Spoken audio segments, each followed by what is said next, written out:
Bridges.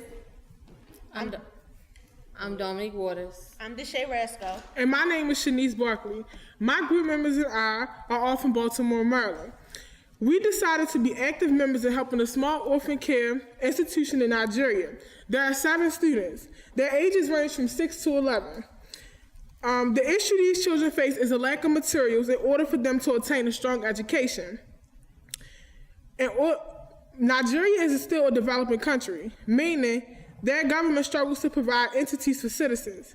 We noticed a huge issue, which was opportunity for a good education in public schools. We all know that education is one of the most significant paths to success, so let us take a part and assist in these students to achieve it. Each one, reach one, teach one.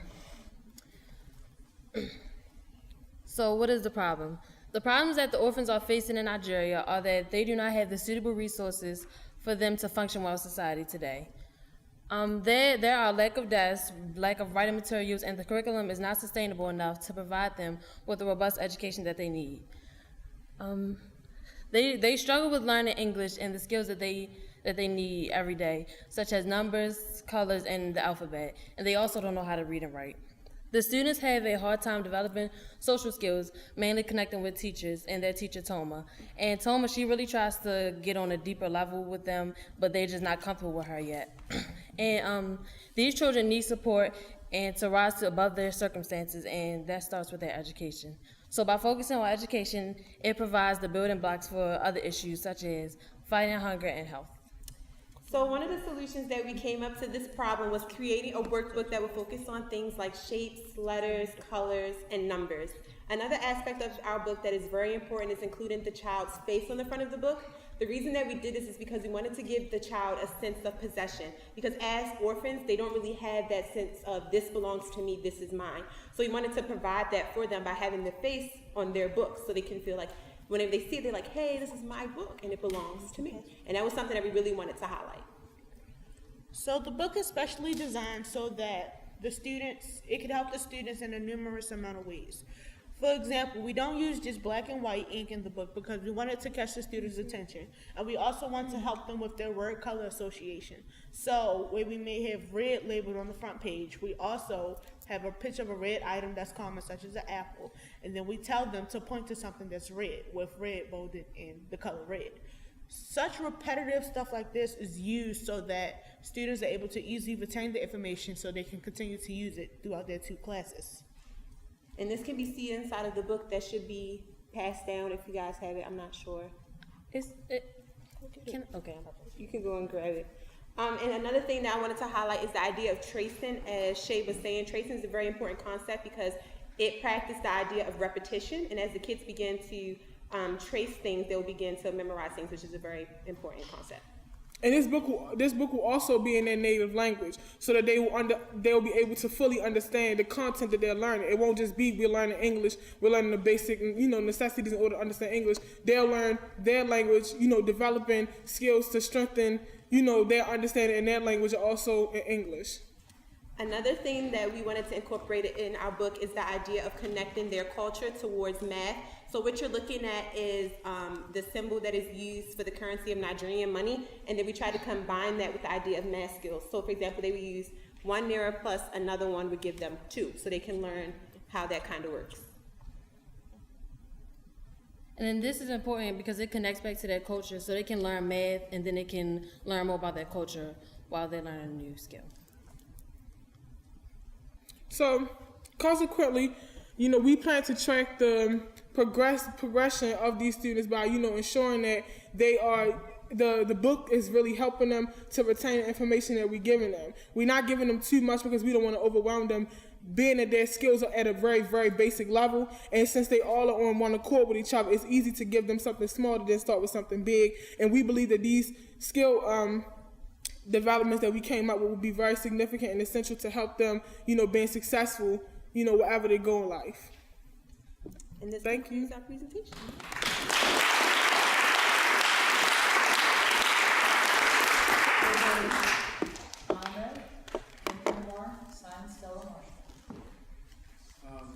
So I thought you guys definitely did a good job of presenting the issue well.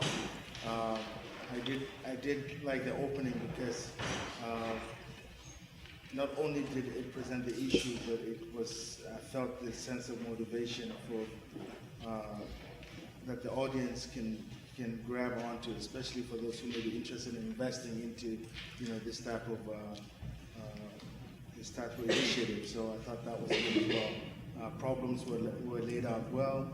I felt I do like the sense of possession that you mentioned, having the picture. I mean, it's really, I think that's something that shouldn't be neglected. Often students, especially in that environment, don't really own anything. So yeah, having that sense of ownership, I think, gives it a really great feeling to that. I was going to say something about the native language piece, so that was a good addition to that. I thought you guys did a good presentation with that. I think there was one little piece, the repetition piece that you mentioned, so learning by repetition. I think that's also an excellent thing. It works for everybody, including myself. So I think that's also good. So you guys really gave some really good, strong points in terms of, good strategies for presenting this and for orphans to benefit from it. Thank you.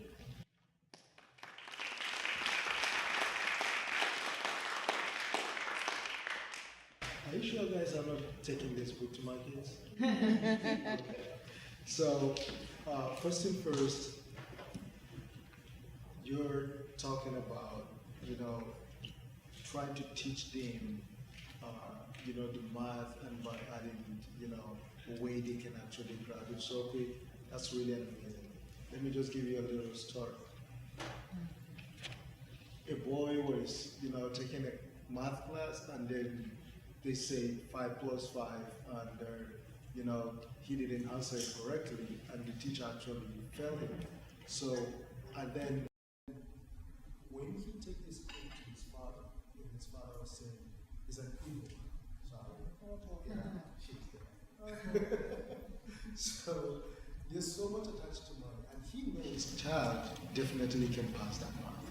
So the father followed him to the school and was asking the teacher, "Why did you fail my son?" And he was saying that he failed the test.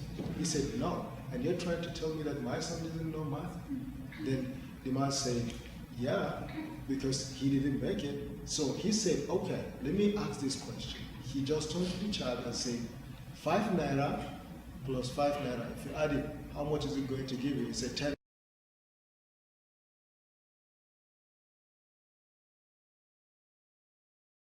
Kids will understand. Right.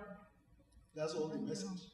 Because he put the naira because the boy used to stay in the father's shop, and he knows how to give change and whatsoever, add all this together. But you guys just get it there. And this is the fastest way to actually make these kids actually learn, the math and whatsoever, which is the most difficult part of the learning process, because a lot of kids, when they math, they hate it. So, and you made mention of English. I look at your presentation, it's like someone is asking a question, "What is this?" And it's kind of like looking at it, I don't know what it is. So this is really an amazing thing that if you guys can actually work, more on that to see how they can be able to learn all this process and then how to speak English, it's really going to be amazing. And just like I would say, putting their pictures on the cover of the page, it's like the kids will be going with their books everywhere. Like, "Hey, check me out. This is me, and this is my book. It came from America." So that's really huge for them, and it will give them more confidence to actually be among the other kids.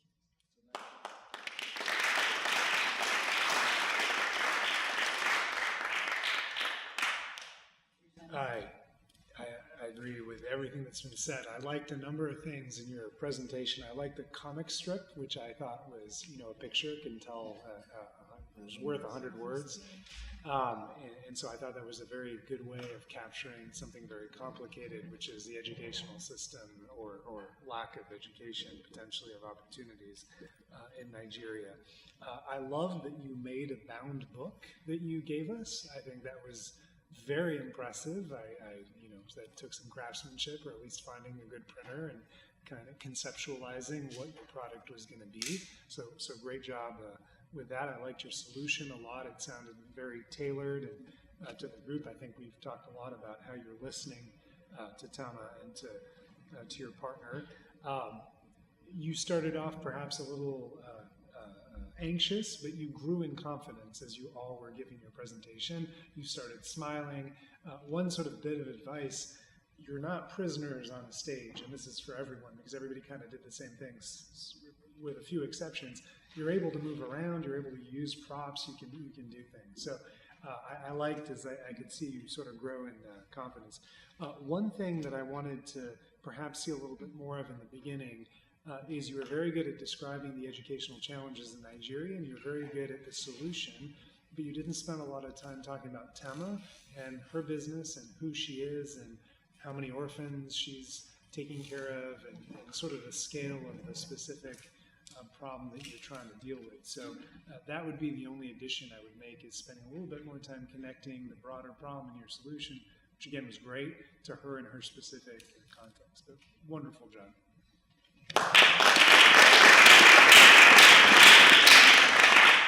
I think I'm going to start with Umar's story.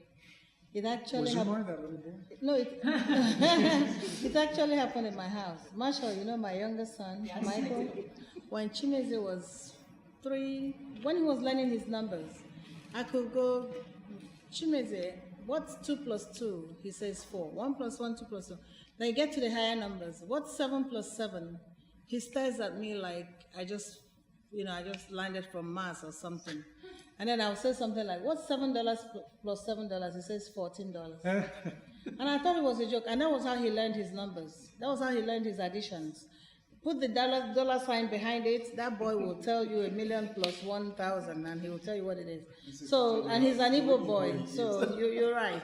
It runs in the blood. I'm the same So, way, so you put you dollar are? signs, huh? Put the dollar sign on it. And I'll add it up, like Marshall. Without the dollar sign, I might not remember the numbers, but put some dollar sign, hey, we'll tell you what. But you ladies have done a good job. I love the picture book. It's very colorful, the colors are good. I saw the red apple, said, point to the book, and I actually pointed to the book. And, it's beautiful. You saw me pointing, right? Was I right? You absolutely. I got the book. So that's very beautiful. That's very nice. I teach kids in church, and I know that sometimes I can stand there and talk about the Bible stories and whatever and read from the Bible. The moment I put in some animation into it, or I'm drawing a picture of Jonah and the fish, everybody knows that the fish swallowed Jonah, not the other way around. Auntie Stella eats the fish, but the fish ate Jonah, and that's just, so I know pictures and, colors and all that works great with kids. And then putting their picture up there, I wanted to say, oh, where's my own picture? I need to have my own personal book. That definitely brings it home. And guess what? That baby, that child is not going to lose that book. Other books, they may forget it, the dogs may eat it, the cats may run away with it, but this one, This is his book, and he's going to do his own work because it's personalized. And that is very, very, that was very good. And then I love the slogan, each one, reach one, teach one. I mean, you think we'll wait till we have all the monies in the world to help everybody. But you're helping one person at a time. You're helping one orphan at a time. You're helping one child at a time. And that's, it rubs off and it pays off in the end. So, thank you. My guys said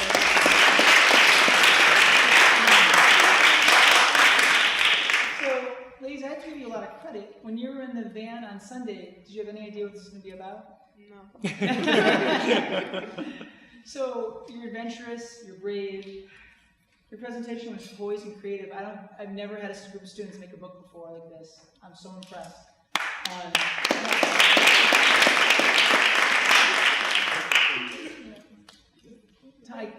I can tell you, talking to Tom this week, you guys made a connection to her that most students never do. She loves working. She was so sad on Tuesdays or Wednesday when she didn't have a longer Skype call with you. And she was like, I have to talk to them on Thursday. And I know she was so excited to speak to you today so you guys could have this presentation because she is enthralled with your ideas and cannot wait to see what you guys came up with. Have you sent her the book yet? We showed her a little bit of it from our laptop when we were Skyping her. Today, right? Yes. Yeah. And that's why she sent me a quick message. She wants to know what's going on with you guys right now. She wants to know when your presentation's going. It's, what time is it right now?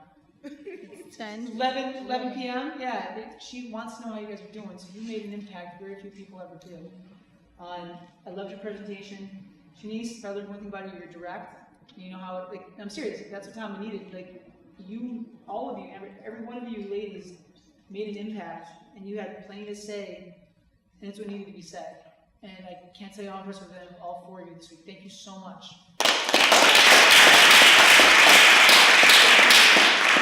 Join the International Leadership and Business Summit.